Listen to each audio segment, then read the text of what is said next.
Okay, welcome. My name is Craig Otto. This particular presentation is for ages of 7th grade on up through 12th grade in high school, and it's about finding your voice. And I think it's important that students start thinking about their future, because that's really what personal excellence is all about, is having a plan and then working towards that plan, that legacy that you want to leave. So with that, we'll go ahead and get started. What I want to do is kind of show you my path, because it was a different path compared to many of the students at the time. So I'll kind of take you back here. Back in 1996, I was an 8th grader, and we had just a little bit of time at the end of each day. We had a class that we would basically investigate different careers and things to think about. And of course, like any 8th grader, the first thing I did was I went right to the column that says, the salary per year. I'm sure no one else would ever do something like that, but that back then I thought that's, you want to be the career path that makes the most money. And you'll find later in life that really isn't the best question to ask. Other things that I looked at is getting a 2-year degree instead of the 4-year. And in my time in the early 2000s, the only way to go was a 4-year degree. 2-year degrees were somewhat looked down upon, because most people felt that you had to have a bachelor's. And the other question was, what did your siblings do? What did your cousins do?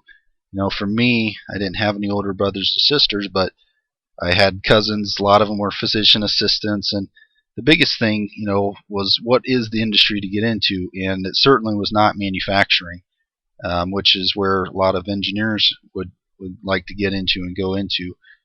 But at the time, it was healthcare. That's the big thing, and it still is somewhat. I would say pharmacy is really big right now.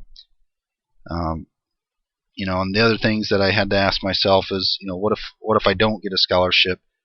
Going to a 4-year school is expensive, compared to a 2-year degree or 2-year school. Other things is GPA. Most companies don't.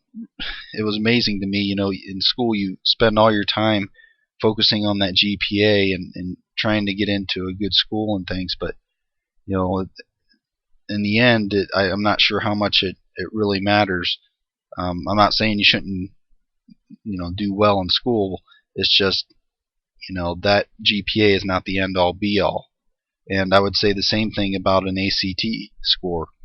For me, I got a 23 on it, and that was the best I could get. I took it like 3 times, and my success in life has nothing to do with that 23 on the ACT.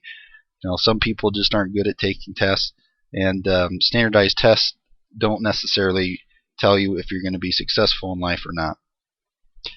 So there I was, in high school, and I like this saying, 2 roads diverged in a wood, and I took the one less traveled by, and that has made all the difference. And when you're at that age in high school, you're staring down the road and you see these 2 paths. One of them is towards mediocrity and doing what everyone else does, and the other one is the path of greatness, and that's the one less traveled by. But and it's very more difficult path, but it makes all the difference when you go down that path. So I like this the saying.